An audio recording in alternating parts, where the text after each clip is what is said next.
우리 즐거운 설 명절이 됐습니다. 여기가 다 고향이신가 봐요. 여기가 다 고향이라. 저희는 전라도예요. 어디로 안 가고 못 갔어. 고향이 보니까 태어난 곳이 아니라 부모님이 계신 곳이 안 좋아. 고향인 것 같아요. 안 좋아해. 저희 형님이 지금 부산에 살고 있는데 늙으니까. 제가 아버지를 붙잡고 있으니까 아버지. 형이 올라옵니다. 아버지가 오세요? 아니, 형님이 올라오시죠. 아니, 형님이 올라오시죠. 아, 그렇습니다. 그래서 대전 모습이. 우리가 하늘이 본향이기는 하지만 생각을 해보면 예수님이 계신 곳이 본향이잖아요. 그렇죠? 본향. 우리 교회가 늘 고향 같은 곳이 되면 좋겠다 생각합니다. 한 동화책을 좀 보게 됐는데요. 미안하고 고맙고 사랑해라고 하는 동화책인데 아빠가 그린이하고 산책을 나갔어요. 같이 달리기도 하고 무등도 태우고 즐겁게 지내다가 벤치에 앉아가지고 둘이 이야기를 나눴습니다. 그린아, 아빠가 어제는 그린이한테 큰 소리 쳐서 미안해. 회사에서 안 좋은 일이 있어서 그랬어. 그랬더니 아이가 이렇게 물었습니다. 회사에서 안 좋은 일이 있었는데 왜 나한테 화내? 미안해. 아빠가 어른이 되면 한참 멀었나 보다. 아빠는 어른이잖아. 그러게 미안해. 아이가 어떻게 했을까요? 이 아이가 아빠를 꼭 안아줬습니다. 그리고 아빠도 아이를 안고 이렇게 말합니다. 미안하고 고맙고 사랑해. 이 아빠 좋은 아빠인가요? 이 아빠 진짜 어른인가요? 제가 이 동화책을 보면서 사랑의 본질을 이야기하고 있는 것 같습니다. 미안해할 줄 모르는 사람이 있습니다. 그런 사람은 상대방에게 고마워할 줄도 모르죠. 결국 사랑도 안 됩니다. 저 자신을 보면서 재림교인들이 간혹 사랑할 줄 모르는 것 같다라고 하는 생각을 했습니다. 성경대로 산다고 그러고 연애신대로 한다고 그러고 그러면서도 막 가족에게 교인에게 상처를 주면서도 그러면서도 우리는 기별대로 산다고 생각을 하고 미안해할 줄 모르는 거죠. 이 동화책을 읽으면서 사랑의 관계에 있어서 기본이 뭘까? 기본은 용서라고 생각합니다. 용서를 잘 빌 수도 있어야 하고 용서를 잘 해줄 수도 있어야 진정한 사랑의 관계가 된다고 생각이 듭니다. 교회 보면 늘 이런 이야기 하잖아요. 모든 사람이 뭐다? 죄인이다. 그래서 교회 오면 가장 먼저 이 이야기를 들으면서 제가 어렸을 때 생각을 해보면 이해가 가지 않는 기도가 있습니다. 높고 높은 하늘에 계시고 낮고 천한 우리 이 죽을 수밖에 없는 이 죄인을 이렇게 기도하면 막 괜히 기도에 참여하고 있는 나 자신도 이제 처참해지는구나 그런 생각이 들었거든요. 근데 성경은 모든 사람이 죄인이라고 이렇게 이야기하고 있습니다. 우리가 생각하는 죄에 대한 개념하고 성경이 생각하고 있는 설명하고 있는 죄에 대한 개념이 다르기 때문이죠. 성경은 굉장히 포괄적으로 이야기를 하고 있습니다. 우리는 죄라고 하면 윤리적이거나 도덕적인 그런 범죄를 생각합니다. 그러니까 나는 크게 빗나가지 않았다고 생각하죠. 여기 죄라고 되어 있는 모든 사람이 죄를 범하였음에 라고 했을 때 빗나갔다, 실패했다 이런 뜻을 가지고 있거든요. 내가 인생 살면서 그렇게 빗나가게 살았나요? 빗나가게 많이 살았지. 그런 건 아닌 것 같거든요. 자, 그런데 이 성경은 이러한 이제 도덕적, 윤리적인 문제뿐만 아니라 빚이라고 하는 개념이 있습니다. 죄에 대해서는 우리가 우리에게 죄 지은 자를 사하여 주는 것 같이 우리 죄를 사하여 주옵시고 라고 하는 이 말은 채무 관계를 이야기하고 있습니다. 여러분 죄가 무엇인지 예수님께서 흥미롭게 이제 설명을 하신 적이 있는데 베드로가 죄와 용서에 대한 질문을 했습니다.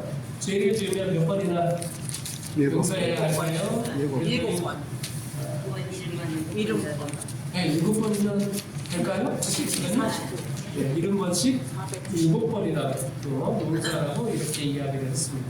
그런 다음에 그 다음 이야기가 무엇인가 하면 채무관계, 그것을 설명했습니다. 1만 달란트 빚진 자와 100데나리온 빚진 자에 관한 이야기를 하고 있는 것이죠. 자, 우리에게 죄를 지은 것은 무엇과 같은 것이다? 네, 우리가 죄를 지은 것은 무엇과 같은 것이다? 네, 빚을 지고 있는 것과 같은 것이다 라고 이야기하고 있습니다. 자, 그런 측면으로 생각을 해보면 우리 삶을 이렇게 돌아보면 우리가 얼마나 많은 빚을 지고 있는지 모릅니다. 우리는 태어나면서 독립할 만큼 성장할 때까지 얼마나 많은 빚을 부모님에게 지고 사는지 모릅니다. 그래서 어떻게 보면 부모의 땀과 눈물과 피를 빨아들여서 우리가 자라나고 있는 것 같은 생각이 들어요. 또 뿐만 아니라 우리가 누리고 있는 이 모든 것들 가운데는 우리 능력으로 다 얻어내는 것이 아닙니다. 이 사회가 만들어 놓은 좋은 혜택 가운데 살아가고 있고, 그렇죠? 우리가 저 아프리카의 가난한 나라에 태어나지 않은 것이 얼마나 감사합니다. 우리가 이 모든 것을 만들어 놨나요? 아니요. 우리 이 사회가 만들어 놓은 그 혜택 속에서 우리가 태어난 것이죠. 이것만이 아니죠. 공기와 태양, 물 등 생존의 기초가 되는 이러한 자연 환경도 우리 능력으로 만들어낸 것이 아닙니다. 다 우리는 사람에게 또 이것을 만드신 분에게 빚을 지고 있는 것이죠. 그래서 우리가 빚을 지고 있다라고 하는 생각을 가지고 죄에 대해서 생각을 해보면 우리 중에 어느 누구도 나는 죄가 없다라고 말할 수 있는 사람이 아무도 없습니다. 다 우리는 죄를 지고 있는 것이죠. 서종원 시인의 나는이라고 하는 시인데요. 참 재미있는 시입니다. 누가 나 대신 들녘에서 땅을 갈고 있습니다. 누가 나 대신 공장에서 옷을 만들고 있습니다. 누가 나 대신 땡볕에서 집을 짓고 있습니다. 누가 나 대신 도로에서 길을 닦고 있습니다. 나는 아무것도 한 게 없는데 날마다 구수한 밥을 먹고 날마다 따뜻한 옷을 입고 날마다 편안하게 잠을 자고 날마다 길을 걸어갑니다. 누가 나 대신 이른 새벽부터 밤늦도록 때론 밤을 꼬박 세워 일을 하고 있습니다. 나는 누가 없으면 아무것도 아닙니다. 그렇죠. 내가 지금 이렇게 살고 있는 것은 내 힘으로 살 거예요? 아니요. 내가 아닌 다른 누군가가 나를 위하여 땀을 흘리고 일을 하고 하기 때문에 우리가 있다고 하는 사실이죠. 이것을 성경은 죄라고 하는 개념으로 설명을 하고 있습니다. 여러분 성경에 보면 이제 누가복음 7장에 막달라 마리아에 관한 이야기가 있습니다. 이 동네에 한 죄인 여자가 있는데 예수님께서 이 잔치 바리새인 시몬 집에서 이제 잔치에 참여를 했는데 뒤로 가만히 들어와서는 눈물을 흘리면서 예수님의 발을 씻고 그 다음에 머리털로 그 발을 닦고 그리고 입을 맞추고 하는 그런 여인이 있었죠. 그 여인을 바라보면서 바리새인 시몬이 그 마음속에 생각합니다. 저 예수가 선지자라면 자기를 만지고 있는 이 여자가 어떤 여인인지 알 것이다. 이 여자가 어떤 여자예요? 동네에 한 죄인 여자라고 표현되는 있습니까? 동네에서도 소문난 죄인입니다. 우리가 성경을 종합을 해보면 막달라라고 하는 군사 도시에서 7 귀신이 들렸던 이 여자입니다. 음행의 범죄에 빠져있던 이 여자입니다. 그러니까 예수님께서 그때 어떤 이야기 해주셨어요? 500데나리온 빚진 자와 50데나리온 빚진 자가 있다. 근데 이 주인이 그 둘을 불쌍히 여겨서 다 탕감을 해줬다. 자, 그런데 이 탕감을 받은 자 중에 누가 더 주인을 사랑하겠느냐라고 물었어요. 그랬더니 바리새인 시몬이 대답하기를 많이 탕감받은 사랑입니다. 그렇게 대답을 하죠. 그러니까 그 말에 이어서 예수님께서 뭐라고 말씀하셨어요? 이 여자에 대해서 이야기하면서 그의 많은 죄가 사하여졌도다. 이는 그의 사랑함이 많음이라. 사함을 받는 일이 적은 자는 적게 사랑하느니라. 이렇게 이야기합니다. 자, 바리새인 시몬은 뭐라고 생각했는가 하면 자신도 물론 죄가 있지만 나는 저 여자보다 죄가 없다고 생각을 했습니다. 죄가 없다고 생각을 했습니다. 그러니 내가 뭐라는 거예요? 저 여자보다 훨씬 더 의인이라고 생각을 합니다. 왜냐하면 내가 저 여자보다 죄를 더 적게 지었으니까. 근데 예수님께서는 이 사건을 통해서 이 비유를 이야기하시면서 죄를 더 적게 지은 사람이 의인이 아니라 어떤 사람? 많이 사랑하는 사람이 보다 의인이라고 이야기하는 거죠. 많이 사랑하는 사람. 얼마나 적게 죄를 지었느냐가 초점이 아니라 뭐가 초점이에요? 내가 얼마나 예수님을 사랑하느냐. 이게 초점이라는 것입니다. 아멘. 그래서 많이 사랑하는 사람은 어떤 경우가 많이 사랑을 하게 되는가 하면 사함을 받은 일이 많은 사람은 많이 사랑하고 사함을 받은 일이 적은 사람은 적게 사랑하게 된다라고 이렇게 이야기하고 있습니다. 그래서 우리가 하나님을 많이 사랑하려면 어떤 경험이 많아야 돼요? 예수님으로부터 많이 용서받은 경험이 필요해요. 그런 사람은 예수님을 많이 사랑하게 될 것이다 라고 하는 것이죠. 자, 그런데 안식일이 우리에게 하나님의 용서를 많이 경험할 수 있도록 도와줄까요? 아멘. 네, 저는 이 안식일이 우리에게 매우 귀한 하나님의 사랑을 더 깊이 경험하게 하는 역할을 한다고 믿습니다. 신명기 5장 12절로 15절에 있는 말씀입니다. 자, 여기 보면 우리가 지난 안식일에 출애굽기 20장 8절로 11절에 있는 십계명에 있는 말씀을 살펴봤는데요. 신명기 5장 12절로 15절에 있는 말씀은 십계명을 다시 한번 반복을 하는데요. 여기 신명기에 있는 말씀에 보면 안식일을 지키도록 명령하시면서 다른 한 가지 이유를 추가했습니다. 출애굽기 20장에서는 왜 우리가 안식일을 지켜야 하는가? 하나님이 창조하셨기 때문이다 라고 설명을 했고요. 신명기 5장 12절로 15절에 보면 15절에 너는 기억하라 내가 애굽 땅에서 종이 되었더니 내 하나님 여호와가 강한 손과 큰 팔로 거기서 너를 인도하여 내었나니 그러므로 내 하나님 여호와가 내게 명령하여 안식일을 지키라 하느니라 말씀하셨습니다.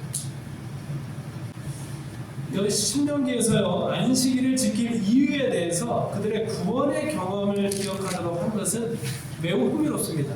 여러분 아시는 것처럼 신명기는 이스라엘 백성들이 40년간 광야 생활을 마무리하고 가나안에 들어가기 직전에 기록된 것입니다. 자, 이스라엘 백성들이 광야 생활을 하면서 그들의 구원의 경험이 어떻게 계속 진행되는지를 보아왔습니다. 이스라엘 백성들이 광야 생활을 하면서 그들 스스로가 어떤지를 아주 분명하게 보았습니다. 매일 아침 하늘에서 뭐가 내려요?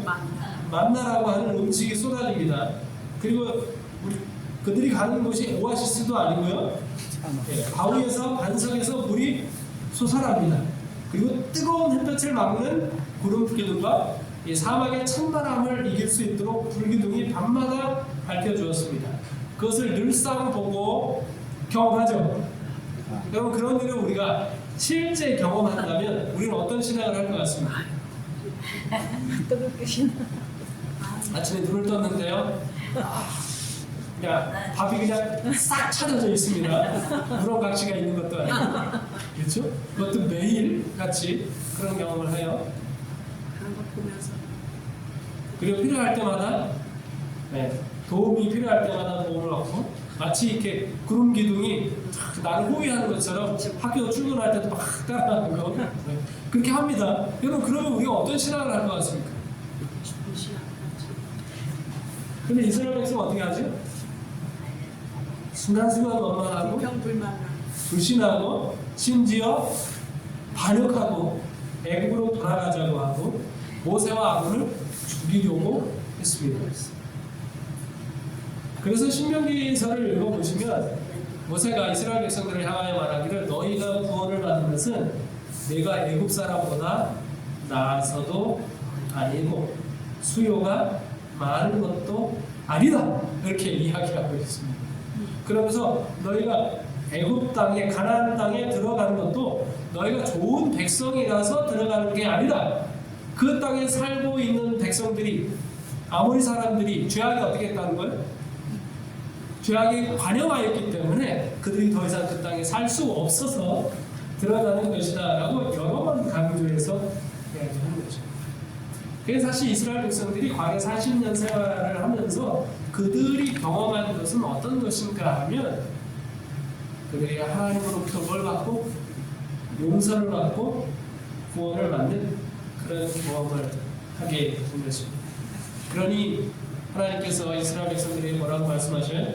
너희가 광야 40년 생활하는 동안 너희가 그렇게 반역하고 그렇게 불신하고 했는데도 내가 너희를 용서하고 여전히 인도하고 구원하였으니 너희도 너희와 함께 있는 종들과 짐승들 나그네를 잘 대접해 줘야 한다라고 말하고 있는 것이죠. 그리고 그들의 구원의 경험이 안식일을 통하여 강화된다고 하는 점 매우 의미가 있습니다. 강한 손과 편타는 구원하게 능하신 하나님의 칼을 떠올리게 하는 것이죠. 여러분 안식일이 어떻게 우리의 구원을 강화시켜 줄까요? 여러분 전도서 3장 11절에 보면 하나님께서 때를 따라 세상을 통치해 나가신다는 말씀이 있습니다. 때를 따라 아름답게 하셨다 라고 말씀하셨습니다. 자, 이 과정을 통해서 하나님께서는 우리로 하여금 뭘 바라보게? 영원을 바라보고 영원을 사모하도록 인도하셨다라고 말씀하신 것이죠. 여러분 사람은 그 때를 어떻게 할 수 없습니다. 그 때를 주관할 수가 없어요. 우리는 때에 맞춰서 그냥 살아가야 합니다. 자, 그런데 하나님은 어떤 분이셔요? 그 때를 주관하시는 분이십니다. 자, 이 관점을 가지고 이제 성경을 보면 우리가 이제 놀라운 사실을 발견할 수 있습니다. 여러분 성경에 이 지상에 있는 거의 모든 사건들을 하나님께서 십자가를 중심으로 해서 때를 조정해 나가고 계시다라고 하는 것을 여러분 발견하실 수 있어요. 두 가지만 예를 들어 살펴보도록 하겠습니다. 여러분 이 구약에는 유월절이라고 하는 사건이 있습니다. 제사제도에 관한 사건이 있는데요. 여러분 구약에 이 유월절이라고 하는 제도 그리고 매일 드리는 제사라고 하는 제도를 보시면 자 하나님께서 정하신 이 6월절이라고 하는 시간 유대력으로 2월 14일입니다. 자 1월 14일이라고 하는 이 시간에 구약에서는 출애굽을 위해서 어린 양을 잡았습니다. 그렇죠? 자 그런데 예수님께서 십자가에서 죽으신 시간이 언제예요? 바로 6월절이에요. 6월절 날 돌아가셨어요. 자 그리고 예수님이 매일 드리는 제사를 보시면 아침 제사가 언제 드려지는가 하면 오전 9시경에 드려집니다. 아침 제사 매일 드려요. 성소에서 성막에서. 자 그런데 이 오전 9시는 예수님이 6월절 오전 9시경에 십자가에 달리십니다. 그리고 저녁 제사는 몇 시경에 드려요? 오후 3시경에 드립니다. 이 오후 3시경에 예수님께서 십자가에서 죽으신 것이죠. 그러니까 구약의 이 모든 제사 제도를 어디에 맞춰서 하나님께서 디자인하셨어요? 십자가에 맞춰서 디자인하신 것입니다. 그때는 그렇게 주관해 놓으신 것이죠. 자, 이것뿐만이 아닙니다. 여러분 이 창조 주관에 일어난 사건도 이 십자가에 맞춰서 진행을 하셨습니다. 사람을 만드실 때 뭘 모델로 해서 만드셨는가 하면 하나님의 모양과 형상을 따라 만드셨어요. 그런데 두 사람을 만드는 이 모습은 뭘 모델로 했는가 하면 예수님과 교회를 모델로 해서 만들었습니다. 자 보시면 여섯째 날 남자와 여자가 결혼을 하죠. 그 고난 중간 예수님이 십자가에서 죽으시고 거기에서 뭐가 나왔어요? 네, 교회가 나오는 모습을 볼 수 있습니다. 그리고 여섯째 날 마치면서 일곱째 날이 시작되면서 하나님께서 뭐라고 말씀하셨는가 하면 천지와 만물이 다 이루어지리라 라고 말씀하셨어요. 그런데 고난주간 예수님께서 그의 여섯째 날 뭐라고 말씀하셨는가 하면 그의 숨을 거두시면서 다 이루었다라고 말씀하셨어요. 그리고 일곱째 날 안식일이 되었을 때 하나님은 안식하셨다라고 말씀하셨는데 예수님도 무덤에 들어가서 안식하셨습니다. 자, 그래서 예수님 하나님께서 이 창조하신 이 사역도 어디에 맞춰져 있어요? 예수님의 십자가에 맞춰져 진행되었다라고 하는 사실을 볼 수 있습니다. 좀 더 보시면 여기 보세요. 남자가 부모를 떠나라고 말씀하셨는데 이 모습은 예수님께서 하나님 아버지를 떠나 이 땅에 오시는 하나님 아버지께서 이 땅에 독생자를 주시는 장면을 떠오르게 하는 모습입니다. 그리고 사람을 지을 때 흙으로 사람을 지으시고 생기를 그 코에 불어넣으셨다라고 되어 있는데 숨을 불어넣으셔서 사람을 살리신 하나님께서 예수님께서 우리를 살리기 위해서 어떻게 하셨어요? 당신의 숨을 거두셨어요. 그리고 이렇게 천지와 만물이 다 이루어집니다라고 말씀하셨습니다. 다 이루었다라고 말씀하셨습니다. 이게 하나님께서 때를 주관하시는 하나님께서 우리 구원의 역사를 십자가의 때에 맞춰서 진행하셨다라고 하는 사실을 알 수 있는 거죠. 무엇을 다 이루셨다는 말씀일까요? 예수님께서 십자가에서 하신 다 이루었다라고 하는 말씀은요? 무엇을 다 이루셨다는 말씀인가요? 자, 우리가 주에서 용서받기 위한 모든 조건이 만족되었다라고 하는 말씀입니다. 구원에 능하신 주님께서 여러분 어떻게 이 모든 과정을 다 이루셨을까요? 우리 구원의 과정들을 살펴보면 정말 숙연해지기도 합니다. 마태복음 27장 40절로 43절에 보면 예수님이 십자가에 달리셨습니다. 그때 사람들이 뭐라고 말하는가 하면 내가 만일 하나님의 아들이거든 자기를 구원하고 십자가에서 내려오라. 그가 남은 구원하였을 때 자기는 구원할 수 없도다. 그가 이스라엘의 왕이로다. 지금 십자가에서 내려올지어다. 그리하면 우리가 믿겠노라. 이렇게 이야기합니다. 예수님께서 죽은 사람을 3번이나 살리셨습니다. 어떤 경우가 있죠? 나인서, 바보의 아들, 해당자, 야이로의 딸, 그리고 나사로. 그러니까 사람들 뭐라고 얘기합니까? 예수님 십자가에 달리셨을 때 다른 사람도 살리는데 한번 너 자신도 살려보라고 이야기합니다. 만약 그렇게 하면 어떻게 하겠다? 우리가 믿겠다. 우리도 믿겠다. 야, 여러분 이 장면은 정말 살떨리는 장면입니다. 만약에 예수님께서 십자가에서 내려오셨다면 우리 놔두는데 영원히 죽을 수 우리가 어떻게 돌변했을까요? 구원이 없지. 이렇게 됐지. 네, 그런데 우리 예수님은 십자가에서 내려오지 않으셨습니다. 비참하게 죽으셨습니다. 이유가 뭘까요? 나 자신을 포함해서 우리 모든 인류가 죄의 사망에서 다시 살기 위해서는 그 엄청난 일보다 훨씬 더 위대한 희생이 필요한 것이었습니다. 그래서 예수님께서는 십자가에서 끝까지 자신의 목숨을 버리심으로 우리를 위하여 희생하셨습니다. 예수님께서 이제 다 이루셨다라고 말씀하셨을 때 우리 모두가 다 안도의 숨을 내쉴 수 있게 되는 것입니다. 그럼 겟세마네 동산에서부터 온 인류는 숨이 멎는 그런 경험을 하게 됩니다. 교회적인 4번 82쪽에 보면 만일 그리스도께서 모든 면에서 당면하셨던 대형 낭독과 학대에 지쳐서 그분의 사역을 떠나버리셨다면 어떻게 되었을까요? 만일 다 이뤘다고 외친 단계까지 가지 못하셨다면 어떻게 되었을까? 만일 그분이 받으신 대접에 실망하여 하늘로 돌아가셨다면 어떻게 되었을까? 이제 예수님께서 겟세마네 동산에서 잔을 드시면서 누구 이름이 적혀 있는 잔? 네? 네, 정명규라고 이름이 적혀 있는 그 잔을 들고 아버지요 할만하시거든 이 잔을 내게서 지나가게 하옵소서. 아유 그리고 그 잔을 던져버렸으면 어떻게 할 뻔했습니까? 우리 구원이 근데 예수님께서 뭐라고 하시는 거예요? 그러나 나의 원대로 마옵시고 아버지의 원대로 되기를 원하나이다 라고 하면서 기도하잖아요.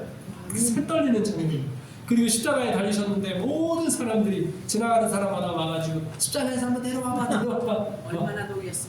내려오기만 하면 내가 믿어줄게 이렇게 얘기하는 그 비참한 그런 모욕 가운데서 참지 못하시고 그냥 실망해서 하늘로 올라가셨다면 어떻게 될 뻔했습니까? 근데 예수님께서 십자가에서 뭐라고 말씀하시는 거예요? 이루었다 라고 말씀하시는 거예요. 그때 우리 모든 인류도 뭐 하는 겁니까? 숨을 내쉬는 것이죠. 천지와 만물이 다 이루어지니라 라고 말씀하실 때 인간을 위한 모든 것들이 다 창조되고 이루어진 것처럼 예수님께서 십자가에서 다 이루었다고 말씀하실 때 우리의 구원을 위한 모든 조건이 다 완성되신 것입니다. 예수님께서 그렇게 우리를 용서하기 위해서 엄청난 희생을 견뎌내고 계신 것입니다. 저는 이 십자가를 생각하면 그 안식이 얼마나 의미가 있는 안식일인지 생각을 해보게 됩니다. 여러분 예수님께서 십자가에 달리실 때요 삼위일체 하나님께서 뭘 경험하셨습니까? 그 연합이 분리된 경험을 했습니다. 그렇죠? 예수님과 하나님, 성령 하나님은 늘 하나로 연합되어 있었습니다. 사랑으로 연합되어 있었습니다. 그래서 예수님께서 자주 하신 말씀이 내가 하는 말이 아니라 누가? 아버지께서 나에게 하시는 말이에요. 내가 하는 행동은 아버지께서 하기를 원하시는 행동을 하신다라고 말씀하셨습니다. 완전히 일체가 되신 분입니다. 완전히 연합하신 분입니다. 사랑으로 하나가 되신 분이시죠. 그런데 이 삼위일체 하나님께서 십자가에 달려 돌아가실 때 율법의 저주를 하나님의 진노를 아버지 하나님께서 누구에게 쏟아붓습니까? 예수님에게 쏟아붓습니다. 예수님은 하나님을 볼 수가 없어요. 그래서 그 하나님 앞에 보이지 않는 하나님 앞에 뭐라고 이야기합니까? 엘리 엘리 라마 사바다니 나의 하나님 어찌하여 버리셨나요? 라고 하는 것입니다. 여러분 시간이 언제 창조되었는지는 잘 모르겠습니다만 시간이 창조된 이후로 우주의 역사에 있어서 삼위 하나님 그 연합이 분리된 그 순간은 언제밖에 없어요? 저 십자가밖에 없습니다. 그리고 이어지는 그 안식일에 예수님은 뭐 하셨습니까? 예수님은 죽으셨습니다. 그리고 그날 하루는 온전히 죽으신 채로 그 시간을 보내셨습니다. 우주의 역사에 있어서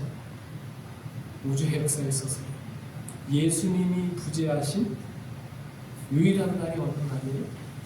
금요 안식일입니다. 이유가 뭡니까? 그 이유가 뭐예요? 우리의 모든 죄를 용서하시고 우리를 죄에서부터 구원하시기 위하여 삼위 하나님께서 그토록 크신 희생을 치르신 것이죠. 그것이 바로 안식일이 우리에게 던져주는 하나님의 희생에 대한 우리를 위한 희생에 대한 메시지인 것입니다. 안식일이 되면 뭘 기억하는 거예요? 하나님께서 우리를 구원하시기 위해 얼마나 크신 희생을 치르셨는지를 기억하는 날이 바로 안식일이라고 하는 사실입니다. 여러분 십자가에서 치르신 예수님의 희생에 대해서 이렇게 이야기하고 있습니다. 예수님께서는 우리가 잃어버린 상태에 있는 동안 천국을 바람직한 곳으로 여기지 않으셨다. 그분께서는 비난과 모욕의 생에 수치의 죽음을 당하시기 위하여 하늘 조정을 떠나셨다. 전 이 번역 참 좋습니다. 천국이요 예수님에게는 어떤 곳이 아니에요? 바람직한 곳이 아니에요. 천국이 아니에요. 천국이 예수님에게는 있고 싶은 곳이 아니에요. 왜요? 이유가 뭐예요? 우리가 없습니다. 우리가 없으니까 예수님은 천국에서 모든 천사들의 찬양을 받아도 그게 천국이에요. 예수님에게 천국이 아니에요. 거기 있고 싶은 곳이 아니에요. 그래서 뭐 하셨다는 거예요? 그 하늘 조정을 떠나서 우리가 있는 이곳으로 내려오셨다는 것입니다. 목적은 뭐예요? 비난과 모욕의 생에 수치의 죽음을 당하시기 위하여 그렇게 하셨다라고 말씀드립니다. 제가 어렸을 때 말씀을 많이 드리면서 자랐는데 제가 5학년 때인 것 같습니다. 우리 반에 키가 제일 큰 친구가 있었어요. 이름이 백남진입니다. 백남진. 근데 그때 유명한 그 개그맨이 있었잖아요. 개그맨 백남보 그래가지고 백남보 맞죠? 그래서 그 개그맨 이름 맨날 부르면서 막 놀렸어요. 백남보 그러니까 그 친구가 막 노래를 받았나 봐요. 하루는 이제 청소하는데 저를 이렇게 부르더라고요. 저는 얘나 지금이나 키가 별로 안 큽니다. 그때 우리 반에서 한 4번째쯤 했을 거예요. 반에 한 60명 가까이 있는데 4번째니까 제가 얼마나 작습니까? 걔는 제일 크고 불러야 싸움이 될까요? 근데 또 그 싸움에 대한 약간의 자신감이 있는 그런 그 제일 큰 친구하고 싸웠습니다. 인파이터로 그냥 그 수그리고 들어가가지고 거목을 휘둘러다가 머리를 싹 들었는데 마침 턱 밑에 이제 제가 있었는데 머리를 확 드니까 그 친구 이빨이 깨졌습니다. 앞니빨. 선생님한테 불려가서 그때 선생님들은 참 이상한 것 같아요. 지금 그렇게 안 하실 거예요. 키 큰 놈한테 아이고 네가 저렇게 작은 놈한테 얻어맞고 그 친구가 더 이제 선생님한테 꾸지라 이제 들었습니다. 그러고 이제 끝났는데 이빨이 부러졌잖아요. 시골에서 치과가 이렇게 가까이 있는 것도 아니고 고쳐줘야지. 이거 어떻게 합니까? 근데 이가 부러져서 그 친구의 이를 고쳐주는데 그 다음부터 제가 어떤 일을 했을까요? 비쌌을 것 같은데. 그때 비쌌어. 저는요 싸우기 전이나 싸우는 이후나 똑같이 학교 왔다 갔다 했습니다. 아무 일도 안 했어요. 누가 그 뒷수습을 했을까요? 부모님이. 저희 아버지, 엄마가 그 집을 찾아가서 용서를 빌기도 하고 그렇게 하셨습니다. 무슨 일이 있었는지는 잘 몰라요. 분명한 건 저희 아버지, 어머니가 그 집을 여러 번 만나요. 그것만 기억이 나요. 부모님이 제가 잘못했는데 부모님이 가서 이렇게 비는 모습들을 이렇게 보게 됐거든요. 부모님이 빌어요.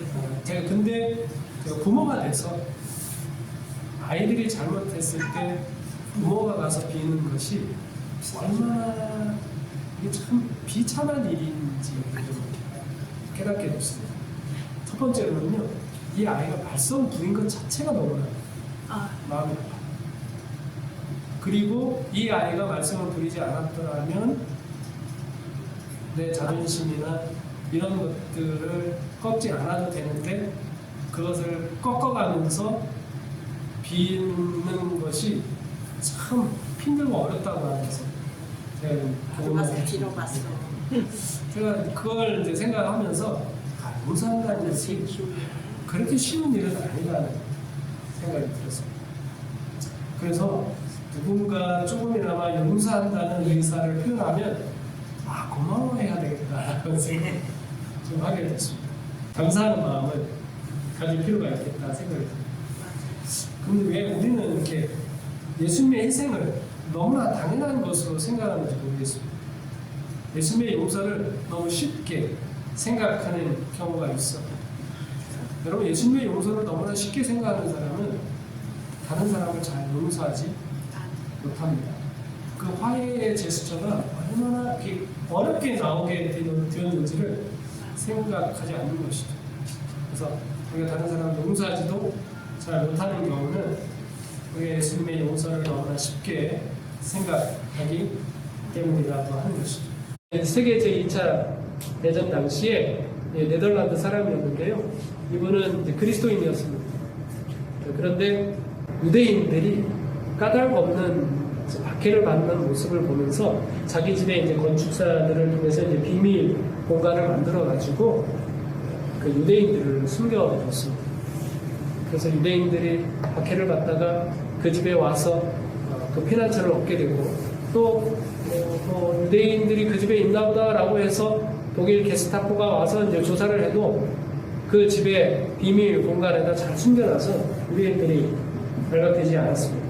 그런데요, 누가 신고를 했나요?